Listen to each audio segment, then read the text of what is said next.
Hello, Libra. Thank you for joining me for your monthly forecast for August. This month has two solar eclipses, and one of them on the 7th, the lunar eclipse, is going to be interacting with Jupiter in your zodiac sign. A lot of people have written to me saying, where has the Jupiter effect been? Librans. But of course, there was the retrograde from the 6th of February through to the 6th of June, and also it's been challenged by the square with Pluto. But this month, the angle that forges with the lunar eclipse in Aquarius, your sister air sign, on the 7th, is a marvellous opportunity to really go forwards in a much more positive way, because the moon in the sign of Aquarius is very much about you showing, demonstrating your feelings, your enthusiasm, your warmth, your affection for the things that are important to you. And those emotions are going to bubble much more vibrantly to the surface in the next 6 months. But of course, Uranus, the planet of change and restlessness, well, that has been in your 7th solar house of relating for the last, since 2011 full time. And that's going into a retrograde on the 3rd of this month. But it's forging a very important link to the solar eclipse, the black moon, which occurs on the 21st in the sign of Leo. And this Leonian energy is very strong as you make your way into this month, because if we look back to last month, of course, there was a new moon in Leo then too. So the combination of that and the solar eclipse is really going to help you to think much more about your future, much more about the type of group associations you have, the friendships you keep, the personal interests, the things that really inspire you, that give you a sense of connectivity to other people. But it's going to be your passion that comes from the lunar eclipse which is going to drive this. Now, of course, they do link together, and with the emotion of the lunar eclipse, if you're feeling that some of your hopes do get sacrificed by the involvements you have with others or the needs of others, then I do think that Jupiter's angle with it is going to help you to want to break out in some way. And what can anchor this all down in a little bit more of a sensitive way is the fact that Mercury, the planet of communication, is actually in a very sensitive part of your situation all through this month.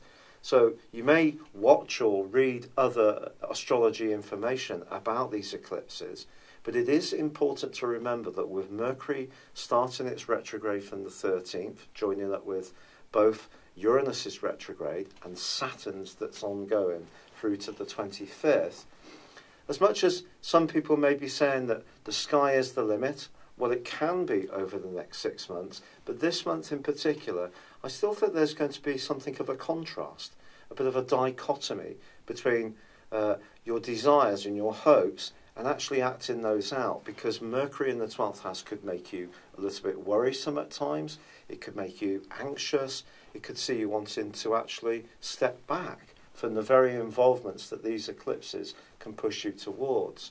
So there is a degree of contrast and the degree of conflict between these influences. But also Venus, the planet of love and affection, is actually in a very positive location. Your ruler is right at the top of your scope in your 10th solar house, and that's going to help you through to the 25th in terms of how you cultivate your image, how you build up your professional contacts and make progress in that part of your situation. I think if you're a creative Libra, this can be a very important help to you, because you can funnel the energies that are coming from the eclipses through the way you relate to others in a very effective way. However, it takes us back to Mercury again. And once Mercury starts to track backwards from the 13th, if there is any doubts that you have about a friendship or a love relationship, those can become much stronger right through to the end of the month and through into the early part of September. It may be a time when you want to think very carefully about your future hopes. You may find yourself confiding in someone you really can trust, or becoming much more aware of the people in your circle that although fun and perhaps lively company may not give you the resonance that you might need at times this month to think more deeply about what you really want and what's really important. The great news, however, is that the point of destiny, the North Node, does continue to usher in this phase in your life, which is going to last for the next 18 months, when you are given a platform to showcase your talent as a networker. And that can be an important factor too this month. But once the Sun moves on the 23rd into Virgo, it joins up with the location of Mercury, which is much more secreted away. It's much more guarded, much more thoughtful and inward. And it's a time of the year when you may find yourself wanting to have a bit more time to think, to reflect, to embrace more spiritual strands or more healing ones. And that can be something you can turn very much to an asset. But on the 25th, Saturn does go into a retrograde after tracking backwards for the last 5.5 months. If you have been experiencing a degree of nervous tension in that time, or feeling exhausted, or the exchanges you've had with others have seemed to be difficult at times because maybe every comment or thought you've had seems to be scrutinised by people, I think you are going to feel a sense of light relief. Also, Venus, your ruler, moves into Leo, which is just about as glamorous as it gets on the 26th. And certainly in the part of your nature which loves design, loves fashion, loves music, that can be wonderful. And you may find yourself being tempted to go to a concert and do something that's much more theatrical. However, with the Sun and Mercury retreating in that 12th house, at the back of your situation, there's still that coming out, going back in dynamic that can become much more obvious from the middle of this month.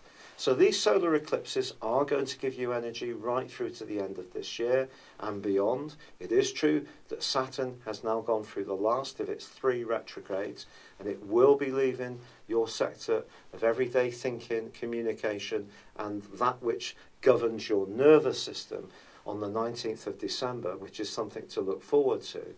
But I think it is going to be important to understand that this is a month which is not necessarily going to be a panacea because of the eclipses. It can certainly give you a much greater desire to express yourself, but it can also make you much more conscious of who's really worthy of your close company and your confidences. And there may be some people that you don't feel come up to the mark. So though a bold new future does await you, I think it could be that some changes are going to happen at the very heart of your existence. And it could be around some very, very deep relationships, which perhaps are just not coming up to the mark in the way you want. And perhaps that's where the eclipses are going to come in. They're going to give you a greater sense of expectation and also push you to be more dynamic, the Leonian energy, to take charge. You are a cardinal sign, and when you really go for it, you can be absolutely awesome. It's been a real pleasure being with you. Thank you for joining me. Good luck, and goodbye for now. Hello, thank you so much for watching my video. I'd love you to join me at my Horoscope Ace app. You can find this at www.horoscope-ace.com. You can use it through Android, iOS, Apple, or Facebook. Check out your ascendant or your moon sign, or download your free birth chart. There's all your favourite videos, plus there are daily, weekly, monthly and yearly horoscopes for general, love, Chinese and Indian astrology. If your passion is tarot, there's my brilliant 3-card money or love tarot readings too. And it's all there at www.horoscope-ace.com. Thank you.